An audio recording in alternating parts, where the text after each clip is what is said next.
It's a pleasure to be back here at West Point, although, as I often say, it's a pleasure to be anywhere but Washington, D.C. One of the greatest privileges of serving as Secretary of Defense over the last 4+ years has been the opportunity to visit the service academies, to speak to and hear from the future leadership of the finest military in the world. This will be the fourth and final time that I address the cadets of the United States Military Academy as Secretary of Defense. The last time I spoke to the entire Corps in 2008, it was an evening lecture on strategy and leadership that ran to nearly 50 minutes. Rumor has it that there were a few stalwart cadets still awake. Knowing most of you have been up since dawn, and knowing that the firsties get to start their 100th day weekend celebrations when I'm done here, I've decided to make this presentation much shorter. Nonetheless, I did want to take this last opportunity to share some thoughts with you and through you to the Army as a whole about the institution you will someday lead, the United States Army, and how it can better prepare itself, and in particular its leaders, for a complex and uncertain future.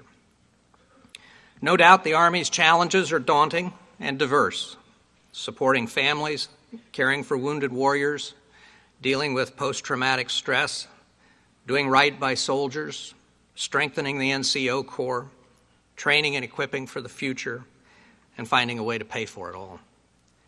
Today I'd like to focus on three interrelated issues: the future of conflict and the implications for the Army, how best to institutionalize the diverse capabilities that will be required, and the kinds of officers the Army will need for the 21st century, and how the service must change to retain and empower those leaders. When you receive your commission and walk off the parade field for the last time, you will join an Army that, more than any other part of America's military, is an institution transformed by war. The change has been wrenching for a service that a decade ago was essentially a garrison army, a smaller version of the Cold War force that faced down the Soviets in Europe and routed Saddam's divisions from Kuwait, a force mainly organized, trained, and equipped to defeat another large modern army. The Army's ability to learn and adapt in recent years allowed us to pull Iraq back from the brink of chaos in 2007, and over the past year to roll back the Taliban from their strongholds in Afghanistan. As one of your former professors from the Soch Department, now the Army's Vice Chief of Staff, General Pete Corelli, once said, "It is important that the hard-fought lessons of Iraq and Afghanistan are not merely observed, but truly learned, incorporated into the service's DNA and institutional memory." Which leads to the first major challenge I see facing the Army. How will it structure itself? How will it train and equip for the extraordinarily diverse range of missions it will face in the future? There has been an overwhelming tendency of our defense bureaucracy to focus on preparing for future high-end conflicts, priorities often based, ironically, on what transpired in the last century, as opposed to the messy fights in Iraq and Afghanistan. But without succumbing to what I consider and once called next war-itis, I do think it important to think about what the Army will look like and must be able to do after large U.S. combat units are substantially drawn down in Afghanistan, and what that means for young leaders entering the force. We can't know with absolute certainty what the future of warfare will hold, but we do know it will be exceedingly complex, unpredictable, and, as they say in the staff colleges, unstructured. Just think about the range of security challenges we face right now beyond Iraq and Afghanistan. Terrorism and terrorists in search of weapons of mass destruction. Iran, North Korea, military modernization programs in Russia and China, failed and failing states, revolution in the Middle East, cyber, piracy, proliferation, natural and man-made disasters, and more. And I must tell you, when it comes to predicting the nature and location of our next military engagements, since Vietnam, our record has been perfect. We have never once gotten it right. From the Mayaguez to Grenada, Panama, Somalia, the Balkans, Haiti, Kuwait, Iraq, and more, we had no idea a year before any of these missions that we would be so engaged. The need for heavy armor and firepower to survive, close with, and destroy the enemy will always be there, as the veterans of Sadr City and Fallujah can no doubt attest. And one of the benefits of the drawdown in Iraq is the opportunity to begin again conducting the kind of full-spectrum training, including mechanized combined arms exercises, that was neglected to meet the demands of the current wars. Looking ahead, though, when the competition for tight defense dollars within and between the services, the Army must confront the reality that the most plausible high-end scenarios for the U.S. military are primarily naval and air engagements, whether in Asia, the Persian Gulf, or elsewhere. The strategic rationale for swift-moving expeditionary forces, be they Army or Marines, airborne infantry, or special operations, is self-evident given the likelihood of counterterrorism, rapid reaction, disaster response, or stability or security force assistance missions. But in my opinion, any future defense secretary who advises the President to again send a big American land army into Asia or into the Middle East or Africa should have his head examined, as General MacArthur so delicately put it. By no means am I suggesting that the U.S. Army will or should turn into a Victorian nation-building constabulary designed to chase guerrillas, build schools, and sip tea. But as the prospects for another head-on clash of large mechanized land armies seem less likely, the Army will be increasingly challenged to justify the number, size, and cost of its heavy formations to those in the leadership of the Pentagon and on both ends of Pennsylvania Avenue, who ultimately make policy and set budgets.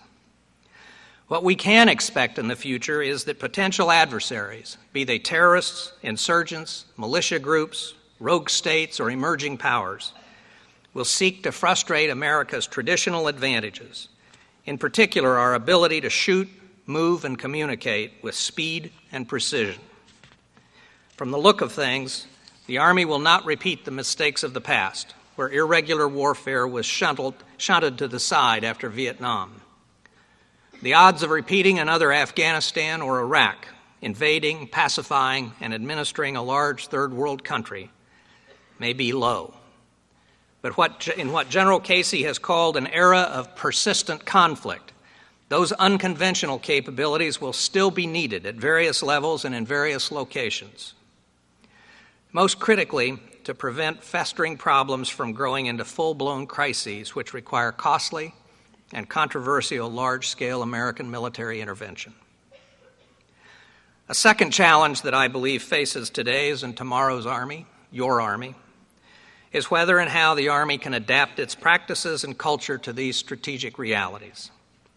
From the beginning of the wars in Iraq and Afghanistan, our soldiers and junior and mid-level leaders downrange have been adjusting and improvising to the complex and evolving challenges on the ground. In many cases using the internet, especially tools of social media, to share tactical lessons learned in real time with their colleagues at the front or preparing to deploy back here in the United States. As one would expect, it took some time for the bureaucracies here at home, an Army and a Defense Department structured primarily to prepare for war, not to wage war, to respond with remotely similar agility. But with inspired leadership and creative thinking, the progress has been real. For example, the doctrine for the new Advise and Assist Brigades was developed and fielded in a couple of months. And over the past 2 years, these reconfigured units have played a key role in the successful transition to full Iraqi security responsibility. But the important question then is, how can the Army prepare, train, and retain officers with the necessary multifaceted experience to take on a broad range of missions and roles, where there is not one, but many doctrines in play, often simultaneously? For example, given the ongoing and prospective requirements to train, equip, and advise foreign armies and police, how do we institutionalize security force assistance into the Army's regular force structure and make related experience and skill set a career-enhancing pursuit? I hope you take some instruction and inspiration from the career of Russell Volkmann, class of 1934. At the outbreak of World War II, Volkmann was serving as a full-time embed in the Philippine Army. After the Japanese invasion, Volkmann fought alongside his Filipino unit. And rather than surrender, he disappeared into the jungles and raised a guerrilla army of more than 22,000 men that fought the Japanese for the next 3 years. When the Japanese commander finally decided to surrender, he made the initial overtures not to General MacArthur, but to Volkmann, who went on after the war to help create the Green Berets. My point, if you chart a different path, there's no telling the impact you could have on the Army and on history. Indeed, the Army has always needed entrepreneurial leaders with a broad perspective and a diverse range of skills.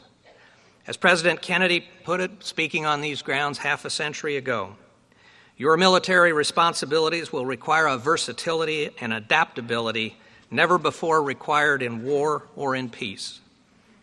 And for an era of full-spectrum conflict, when we confront security dilemmas that Kennedy called new in intensity, ancient in origin, America can succeed only with leaders who are themselves full-spectrum in their thinking.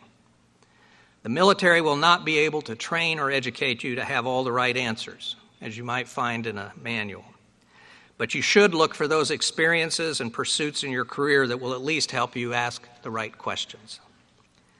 Maxwell Taylor, class of 22, was an Asia Foreign Area Specialist in the 1930s before becoming the famed commander of the 101st Airborne, Superintendent of West Point, and later Army Chief of Staff and Chairman of the Joint Chiefs of Staff. He once observed of his fellow Academy grads that the goats of my acquaintance who have leapfrogged their classmates are men who continue their intellectual growth after graduation. So in addition to the essential troop command and staff assignments, you should look for opportunities that in the past were off the beaten path, if not a career dead end. And the institutional Army should not only tolerate, but encourage you in the effort. Such opportunities might include further study at grad school, teaching at this or another first-rate university, spending time at a think tank, being a congressional fellow, working in a different government agency, or becoming a foreign area specialist. On that last note, I would encourage you to become a master of other languages and cultures, a priority of mine since taking this post. A pilot program begun in 2008 to incentivize ROTC cadets to learn foreign languages has grown from a couple of dozen participants to some 1,800 today. It is incumbent on the Army to promote, in every sense of the word, these choices and experiences for the next generation of leaders, the junior and mid-grade officers in Army ranks who represent the most battle-tested group in its history. More so, in fact, than many of the superiors they might report to. The U.S. military has always distinguished itself from other countries by the degree of trust and responsibility placed on its small unit leaders. But Iraq and Afghanistan, called the captains' wars, have taken this trend to a new level, where officers of lower and lower rank were put in the position of making decisions of higher and higher degrees of consequence and complexity. Officers now poised to take what they learned to shape the institution to which they've given so much, as some are now doing as your instructors here at West Point. The diversity of experiences and essential adaptability of this generation are crucial to dealing with the complexity of conflict in this century. Which brings me to the third and greatest challenge facing your Army, and frankly, my main worry. How can the Army break up the institutional concrete, its bureaucratic rigidity in its assignments and promotion processes, in order to retain, challenge, and inspire its best, brightest, and most battle-tested young officers to lead the service in the future? After the major Afghan troop deployments end in 2014, how do we keep you and those 5 or 10 years older than you in our Army. This is something I've discussed many times with the current service leadership and with General Dempsey, the TRADOC commander, before recommending him to the President as the next Army Chief of Staff. The context for this discussion is that the institutional Army, for the best part of the past decade, has understandably and appropriately been consumed by force generation, manning units for deployment to Iraq and Afghanistan in response to the orders of America's civilian leadership. I will never forget one of my first decisions as Secretary of Defense in early 2007, which was to extend Army combat tours from 12 to 15 months, including for units that had spent less than a year at home. This was perhaps my most difficult decision over the past 4 years, because I knew the hardship this would place on those who had already borne so much for this country. But the alternative was a disaster for our country and for Iraq, and the Army did as ordered and much more. One result is that you will be joining a force that has been at war for nearly 10 years. And while it is resilient, it is also stressed and tired. The effect of the Army's necessary focus on preparing and manning units for Iraq or Afghanistan has provided younger officers, especially those in high-demand combat and support specialties, little opportunity to do more than catch their breath and then get ready for the next deployment. And on top of the repeat deployments, there is the garrison mindset and personnel bureaucracy that awaits them back home, often cited as primary factors causing promising officers to leave the Army, just as they are best positioned to have a positive impact on the institution. Consider that in theater, junior leaders are given extraordinary opportunities to be innovative, take risks, and be responsible and recognized for the consequences. The opposite is too often true in the rear echelon headquarters and stateside bureaucracies, in which so many of our mid-level officers are warehoused. Men and women in the prime of their professional lives who may have been responsible for the lives of scores or hundreds of troops or millions of dollars in assistance, or engaging in reconciling warring tribes. They may find themselves in a cube all day, reformatting PowerPoint slides, preparing quarterly training briefs, an ever-expanding array of clerical duties. The consequences of this terrify me. Furthermore, the creation and increasing number of autonomous brigade combat teams, the substantive growth of other agencies, headquarters, and support bureaucracies, and simply meeting the needs of a bigger Army at war have created a voracious demand for mid-level staff officers. The result of meeting these shortfalls has been essentially automatic promotion for elevation to major and lieutenant colonel. A few years ago, a brigade commander in Baghdad, Colonel now Brigadier General J.B. Burton, wrote a memo reflecting on the feedback he was getting from some of his officers about the factors that influenced them to stay in or to leave. They talked about finding respite from the deployment treadmill, getting an opportunity to start or reacquaint themselves with their families, to develop themselves intellectually through graduate education or other non-conventional assignments. One of the chief complaints was that the personnel system was numb to individual performance and had begun to see every officer as equal. One thing I have learned from decades of leading large public organizations is that it is really important to focus on the top 20% of your people, and though it may be politically incorrect to say so, the bottom 20% as well. The former to elevate and give more responsibility and opportunity, the latter to transition out, albeit with consideration and respect for the service they have rendered. Failure to do this risks frustrating, demoralizing, and ultimately losing the leaders we will most need in the future. The promotion rates have started to decrease, and as a matter of course, will decrease further as overseas deployments wind down. I've tried to do my small part to alleviate this situation by ordering the military to pare down the size and number of its headquarters, along with reducing the number of generals and admirals by nearly 100 and twice as many civilian executives. One hoped-for effect of these reforms is to reduce the number of personal staff and support positions, and in turn alleviate somewhat the demand on the military services to produce field-grade officers to fill those billets. This is an effort I've encouraged the services to continue, including the Army, in the years ahead. A more merit-based, more individualized approach to officer evaluations could also do much to combat the risk-averse, zero-defect culture that can take over any large hierarchical organization. One that too often incentivizes officers to keep their head down, avoid making waves, or disagree with superiors. The Army has been fortunate throughout its history to have officers who at critical times exercise respectful, principled dissent. Men like General George Marshall, who rose to high rank and greatness even as he told blunt truths to superiors ranging from Blackjack Pershing to Franklin D. Roosevelt. But no doubt that takes courage and entails real risk, especially given the current system. In an article for Military Review following his tenure as a Corps commander in Iraq, General Corelli suggested that while the opinions of an officer's superiors should hold the most sway, it's time that the Army officer evaluations also consider input from peers and, yes, subordinates.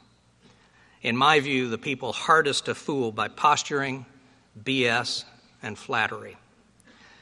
And as two Iraq veterans, then Lieutenant Colonels John Nagel and Paul Yingling, wrote in a professional journal some years ago, the best way to change the organizational culture of the Army is to change the pathways for professional advancement within the officer corps.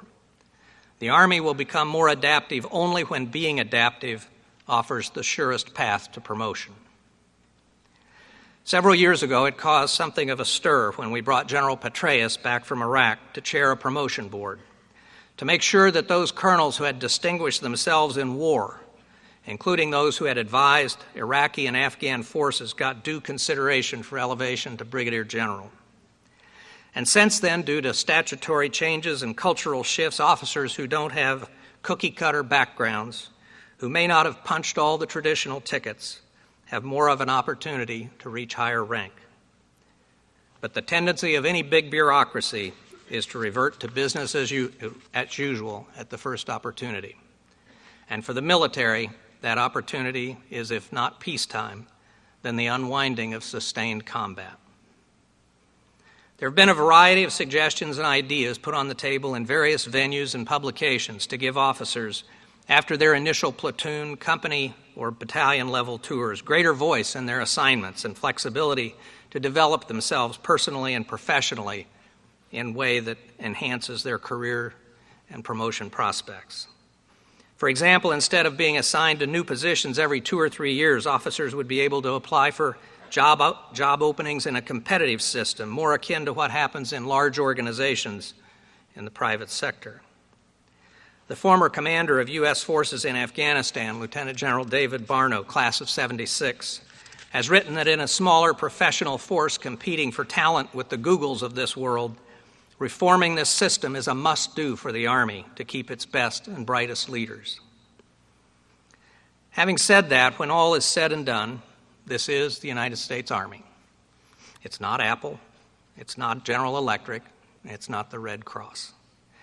Taking that oath and accepting that commission means doing what you're told and going where you are needed. And as a practical matter, one cannot manage tens of thousands of officers based on what color is your parachute. But just as the Army has reset and reformed itself when it comes to doctrine, equipment, and training, it must use the eventual slackening of overseas deployments as an opportunity to attack the institutional and bureaucratic constipation of Big Army and rethink the way it deals with outstanding young leaders in its lower and middle ranks. I've spent the last few minutes addressing some of the real challenges facing the Army and discussed some of the frustrations experienced by bright young leaders working in any large bureaucracy. But I would like to close by telling you why I believe you have made the right decision, the right choice, and are indeed fortunate to have chosen this path. Because beyond the hardship, the heartbreak, and the sacrifice, and they are very real, there is another side to military service. You have an extraordinary opportunity not just to protect the lives of your fellow soldiers, but to accomplish missions and make decisions that may change the course of history. You will be challenged to go outside your comfort zone and take a risk in every sense of the word, to expand what you thought you were capable of doing when it comes to leadership, friendship, responsibility, agility, selflessness, and above all, courage. And you will be doing all of this at an age when many of your peers are reading spreadsheets and making photocopies. One of my favorite quotes from the Revolutionary era is from a letter Abigail Adams wrote to her son, John Quincy Adams. She wrote him, "These are times in which a genius would wish to live. It is not in the still calm of life or in the repose of a Pacific station that great characters are formed. Great necessities call out great virtues." I typically use that quote in commencement addresses encouraging public service at civilian universities. But those words apply most of all to you, on whose brave and broad young shoulders this era's great necessities will be borne. Each of you, with your talents, your intelligence, your record of accomplishment, could have chosen something easier or safer and, of course, better paid. But you took on the mantle of duty, honor, and country. You passed down the long gray line of men and women who have walked these halls and strode these grounds before you, more than 80 of whom have fallen in battle since 9/11. For that, you have the profound gratitude and eternal admiration of the American people. As some of you have heard me say before, you need to know that I feel personally responsible for each and every one of you, as if you were my own sons and daughters. For as long as I am Secretary of Defense, that will remain true. My only prayer is that you serve with honor and return home safely. I personally thank you for your service from the bottom of my heart. I bid you farewell and ask God to bless every one of you. Thank you.